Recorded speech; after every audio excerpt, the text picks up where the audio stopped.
I accept the nomination. I, Akim Olufemi Gbajabiamila.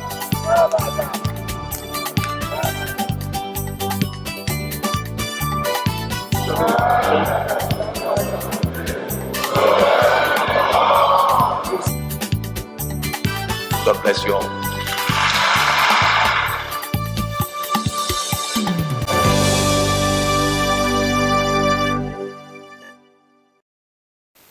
A happy new year to you. Welcome to the very first episode of House Ticket for the year 2022. I am Dehelia Mamza, your guide. The House is on a short recess to enable lawmakers spend time with constituents while they celebrate with family and friends. It is billed to resume on the 18th of January 2022. Before the recess, however, it treated quite a number of matters of urgent public importance as motions. This episode of House Ticket will bring you these motions. We also spoke with Honorable Abubakar Fulata on a range of issues as it concerns the House performance in 2021. This interview alongside other deliberations in the course of the program after this short break. Do keep watching. We set our minds right, embrace each other in love and brotherhood. We will come through these troubling times. We will survive, we will recover, and then we will thrive. One nation under God, free, peaceful, and prosperous.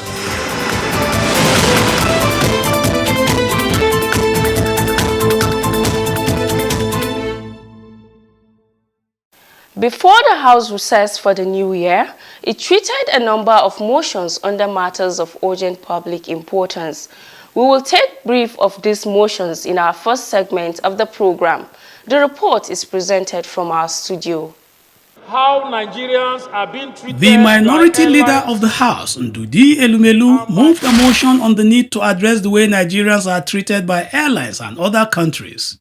The motion referred to an online video that emerged of Nigerian travelers being manhandled by Togolese security authorities following a stopover in Lome to the United States, and after being told by the airline that the connecting flight to Lagos was full and can no longer accommodate the initial passengers. The lawmaker called for an open apology from the Togolese government and the victims evacuated back to Nigeria and duly compensated.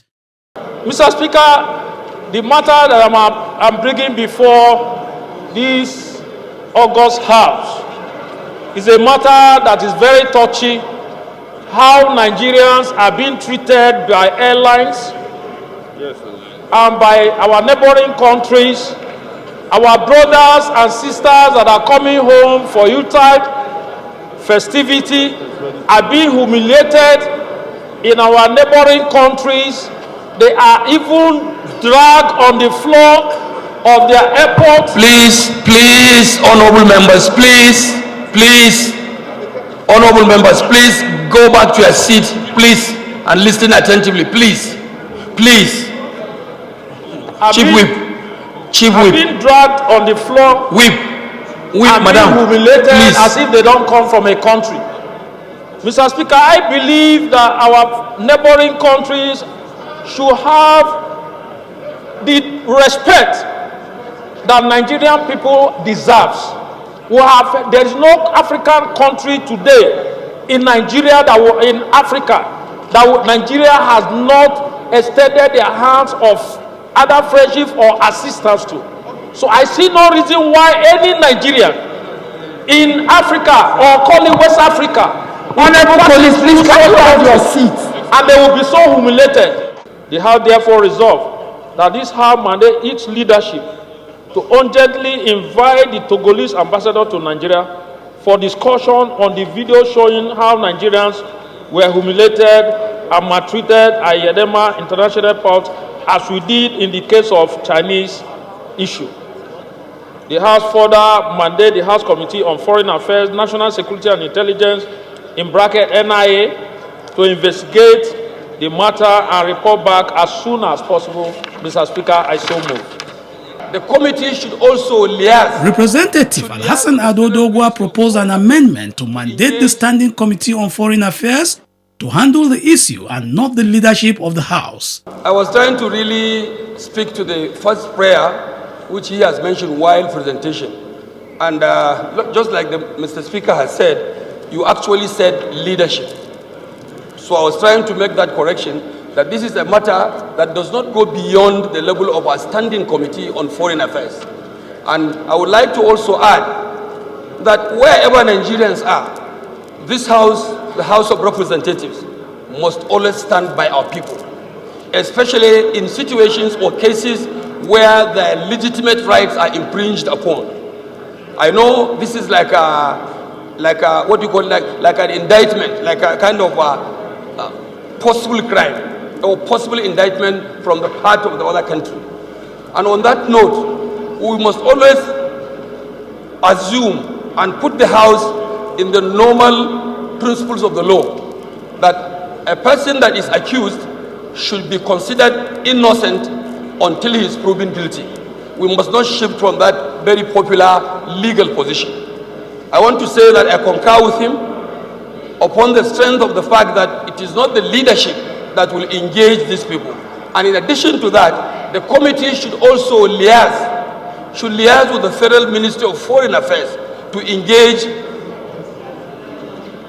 So that's my amendment. The committee, standing committee of the House on Foreign Affairs should liaise with the Federal Ministry of Foreign Affairs to be able to address these matters. Because sometimes you could have some diplomatic issues that are best known by the ministries. There were no debate on the motion as it was adopted. In the same vein, Representative Segun Odebumi moved a motion on the need for the decentralization of the continuous voters registration exercise by the Independent National Electoral Commission, INEC, stating that the manner it is being done now is cumbersome, financially burdensome, and capable of multiplying the COVID-19 virus among Nigerians seeking to register. In the wake of the various socio-economic challenges and the obvious increase in the rate of COVID spread in the country, encouraging citizens to be gathering in only one center put Nigerians in serious risk of contracting the virus. Further disturbed that the actions has resulted in discouraging prospective voters whose wherewithal to access their office is of limited size. He called on the House Committee on Electoral Matters to ensure compliance so that Nigerians can continue to enjoy the right to register to vote in a more economic and health practical manner. In the spirit of not disenfranchise Nigerians from exercising their voters' right, it is important for the INEC to take registrations closer to the people. Consequently, the House Committee on Electoral Matters to ensure compliance by INEC. I so move, Mr. Speaker. The Speaker of the House, Representative Femi Gbajabiamila, mandated the Clerk of the House to ensure that the resolution is transmitted to INEC as a matter of urgent importance. Those in support, please say aye. Those against, please say nay. Ayes have it. The motion was voted on and adopted. Still on matters of urgent public importance, Representative Shehu Balarabe moved a motion on the urgent need to halt killings in Kaduna State. In leading the debate, the representative stated how bandits have continued the killings and kidnapping of innocent citizens. On Saturday, 18 December 2021, massacre 40 persons in Ruhea and Auram Power villages within Giwa local government area of Kaduna State. They burned several houses, destroyed many vehicles and motorcycles as well, and other properties like farm produce. Aware that these armed bandit attacks and killed commuters traveling along Birningwari to Kaduna Expressway and Birningwari to Funtua Road almost on daily basis. Commuters only travel on this road with the help of vigilant or security agent escorting them escorting their vehicles in groups. Acknowledging the effort and contribution of Kaduna State government under His Excellency Malam Nasur Ahmed El-Rufai, the Governor of Kaduna State, and the input by the State Commissioner of Internal Security and Home Affairs, Honorable Samuel Aruan, and also various security agencies for providing and coordinating a rapid response to the scene that countered the armed bandit attacks and killing. In the prayers of the motion, Representative Shehu Balarabe called on relevant relief agencies of government to provide relief materials to the affected victims. He also urged the federal government to prevail on the relevant security heads and personnel to intensify efforts to ensure the security and safety of Kaduna State, and he further urged the relevant committees to ensure compliance. The motion was voted on and adopted. Those against it say nay. Ayes have it. Speak on the matter of privilege. On matters of privilege, Representative Solomon Bob rose on a matter of privilege on the refusal of the President to assent to the Electoral Amendment Bill. You've read the President's correspondence. We need to have a direction. You need to guide this House, confine next course of action on the rejection by the President to sign the Electoral Bill. Hold on, sir. It's important because we need to at least for a moment be able to cast aside the poor impression outside there that this house is do-nothing house. A house of a rubber stamp. I'm no rubber stamp. That bill that has been turned back to us, I invested a lot of energy into it. The Speaker responded to this matter. I said the President has withdrawn his assent. We must be careful not to throw away with the baby with bathwater. That is a very important bill. And then when we come back, immediately we come back on resumption, we will look at the issues. We cannot rush it in. We have the Appropriation Bill, we have the Finance Bill. We will take time, go to your constituents, we'll take time. When we come back, we'll deal with it. So it was addressed. Worried that if the minority leader of the House, Ndudi Elumelu, added to the plea that the House acts on the Electoral Act Amendment Bill and forward it to the President before going on vacation. The Speaker also responded to this. I don't know about the other issues he raised, but I'm aware that they were evacuated back to Nigeria almost immediately from the statement of the Foreign Affairs Minister. But yeah, maybe there are other issues tangential to that you may want us to look at. On that note, the House postponed consideration of the Electoral Act Amendment Bill till it resumes for the year.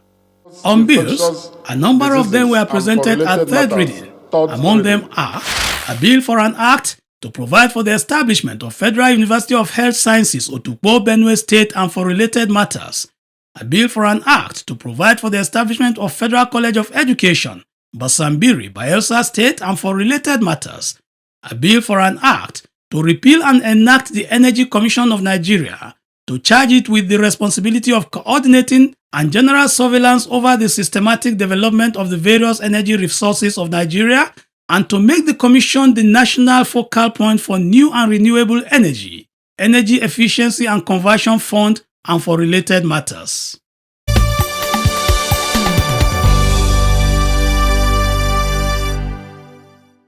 The program is House Tickets.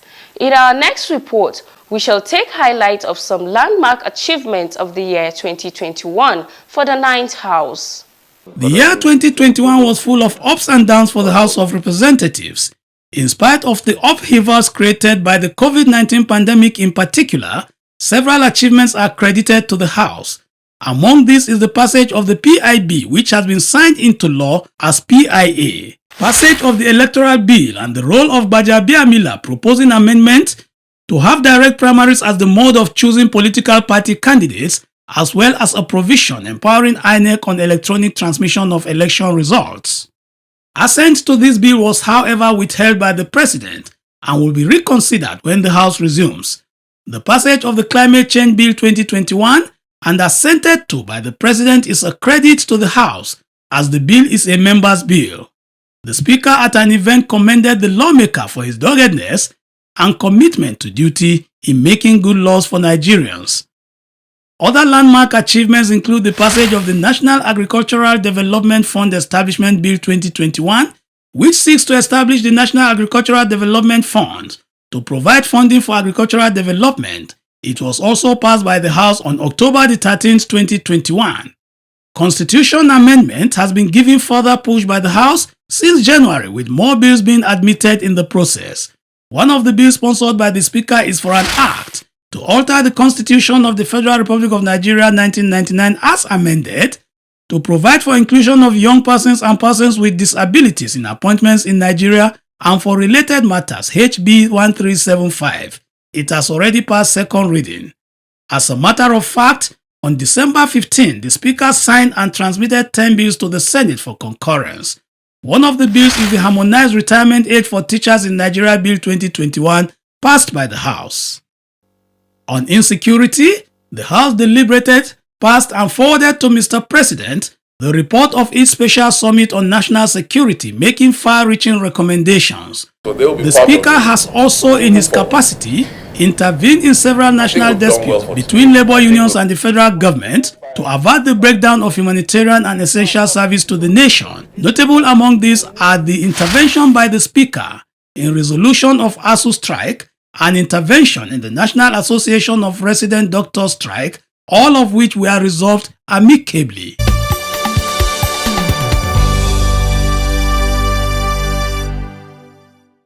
You are watching House Tickets. The year 2021 just ended, and as I mentioned at the beginning, we had an interview with the chairman of the House of Representatives Committee on Rules and Business, Representative Abubakar Fulata. Representative Fulata said that despite the COVID-19 pandemic, the 9th Assembly has performed very well in 2021. Despite the coronavirus pandemic, we've been able to perform very well. We passed a lot of several bills, and as I told you, we have passed, we've processed over 1,788 bills, over 322 motions. This is a big feat, and the bills are at various stages of legislative actions. By the time we finish all this thing, the 9th Assembly would have beaten the records of all the other previous assemblies. Representative Fulata spoke on the 2022 Appropriation Bill that the House passed before it recessed. He described the cooperation of various ministries, agencies and departments with various standing committees of the Federal House of Representatives as one of the reasons why the 2022 Appropriation Act was passed as at when due. The budget was committed to the various standing committees of the House, and all ministries and external departments fully cooperated with the various standing committees of the House, and that's why we are able to produce our reports on time, and then the Appropriation Act was passed as promised in December, in line with the new tradition of January to December budget cycle.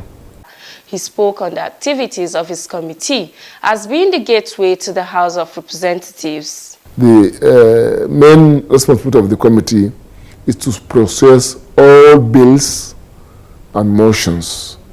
We do that on a daily basis. The House in plenary, the plenary sittings are 3 times a day. We sit 3 times in a week. So we prepare the weekly notice paper in advance. We prepare it on Monday. We send it to the email addresses of all members before time. Then the order paper for the day is printed on that particular day of the sitting and shared to members. So we also, after the first reading or second reading of this thing, it is after the first reading, we schedule again for second reading. We also do gazetting of the bills. A bill on introduction goes through a lot of stages. First of all, it is submitted to the committee. We have our own administrative staff that would screen those bills against the Constitution and existing rules, against existing laws. If there are no contradictions, then we gazette the bills for first reading. After first reading, it goes through second reading. After second reading, then it is submitted to the relevant standing committees. After that, it is then returned to the Committee on Rules and Business again. The report is laid. After that, then we take it to the Committee of the Whole. The Committee of the Whole then does the clause-by-clause consideration. After the consideration, we present the same bill again for third reading, after which we forward to Senate for their concurrence. He also spoke on some of the projects he has attracted to his constituency. Since my election, a lot of dividends of democracy. I've built a lot of, at least 4 ICT centers, equipped them with computers. I've built several schools to promote education, primary education in my constituency. On a final note, the lawmaker said his biggest achievement for his constituency is sponsoring a bill for the establishment of a Federal College of Agriculture in his constituency, which has been assented to by President Muhammadu Buhari. I have attracted a Federal College of Agriculture. I'm one of the luckiest members in the Green Chamber. I made a bill for the creation of a Federal College of Agriculture in Kirikasamba, and the President has assented to my bill, and a brand new institution is being created in my constituency. This is my biggest achievement.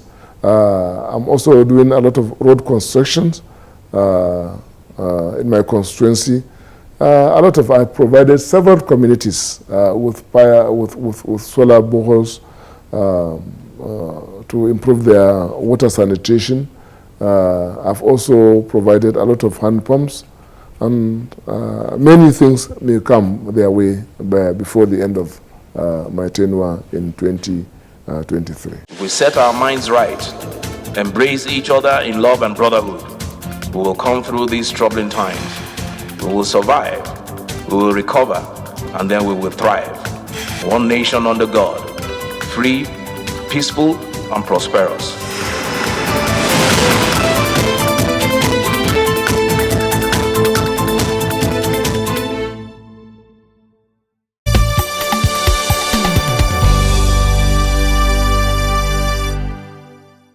As we sign off here, we urge you to follow the program on our social media platforms on display.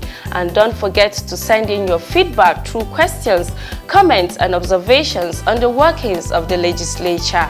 You can also share with us videos of any project or program in your community through various constituency outreach programs facilitated by your representatives in the House. Many thanks for watching, and bye for now.